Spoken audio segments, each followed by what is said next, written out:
Narrative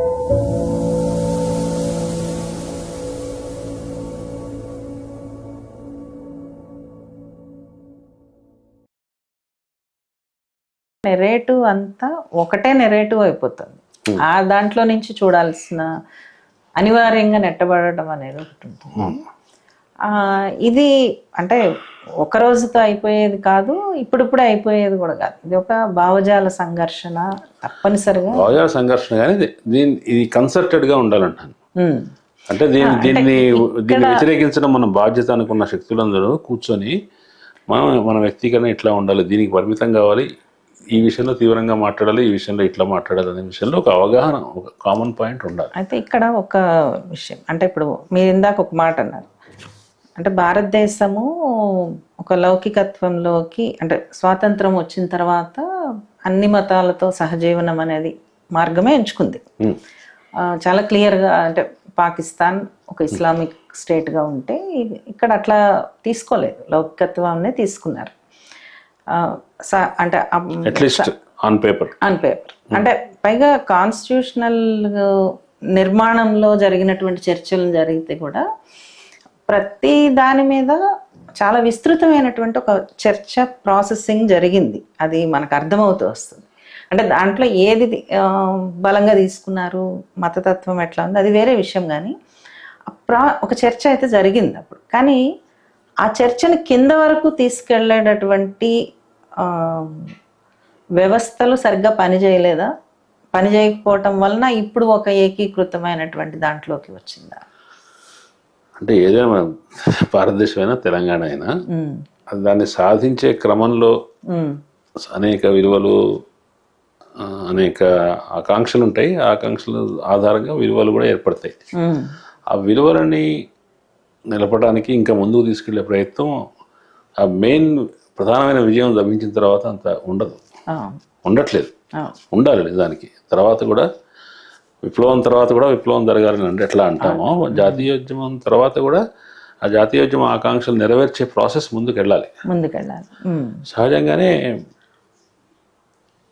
ఏమంటారు, అధికారంలోకి వచ్చిన వాళ్ళు కరప్ట్ అయిపోవటం, ఉదాసీనం కావటం, ప్రజలకు అడిగేంత చైతన్యం లేకపోవటం, అనేక కారణాల వల్ల జాతీయోద్యమ ఆశయాల సాధన, వాటిని పటిష్టం చేయటం అనేది ఈ పాలక వర్గాలు అనేవి వాటిలో విఫలమైనాయి.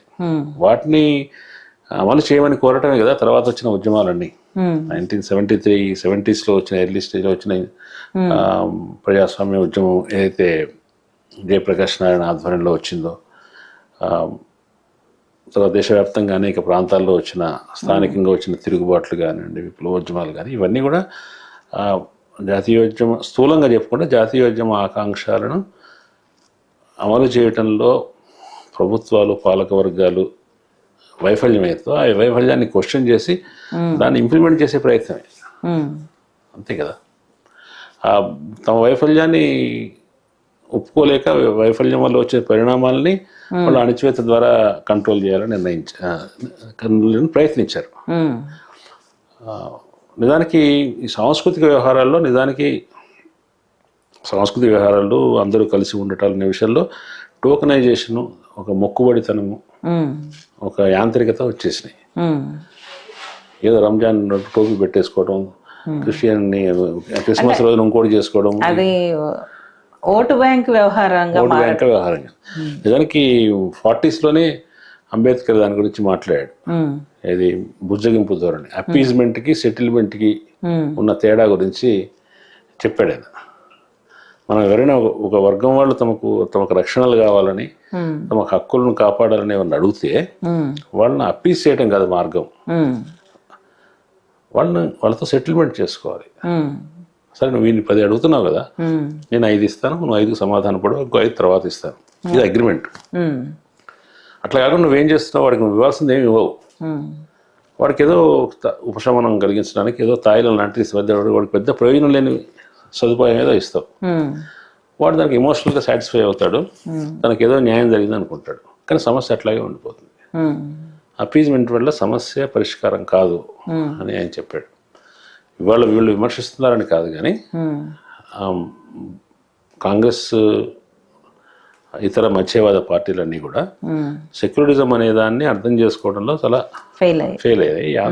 యాంత్రికంగా వాళ్ళకి కావాల్సిన మత విశ్వాసాలకు సంబంధించిన రాయితీలో చిన్న చిన్న తాయిలాలు ఇవ్వడం ద్వారా వాళ్ళ సంతృప్తిపరచు అనుకున్నారు. కానీ దానివల్ల వాళ్ళ మౌలికంగా వాళ్ళ ఆర్థిక స్థితిగతులు కానీ జీవన స్థితిగతులు కానీ ఏమీ మెరుగుపడలేదు. ఇంకా ఎక్కువ తేడా వాళ్ళకి అది ఇస్తున్నారు అనేటువంటి ఒక ఇల్ ఫీలింగో లేదంటే ఒక బాధో మెజారిటీ మత వర్గంలో ఏర్పడింది. వీళ్ళకి కూడా తెలుసు వాళ్ళకి పొందుతున్న మన ఎదురుగా కనిపిస్తున్న దరిద్రంలో ఉన్న వాళ్ళు ఆ మతస్థులే అని తెలుసు.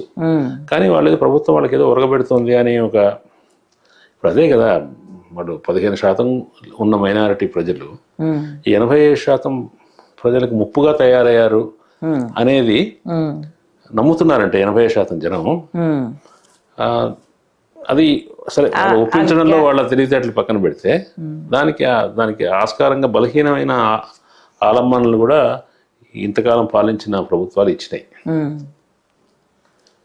ఆ అవగాహన గ్యాప్ అనేటటువంటిది చాలా విస్తృతమవుతూ వస్తుంది. అంటే అదే చర్చను మనం రిజర్వేషన్స్ కూడా వర్తించవచ్చు.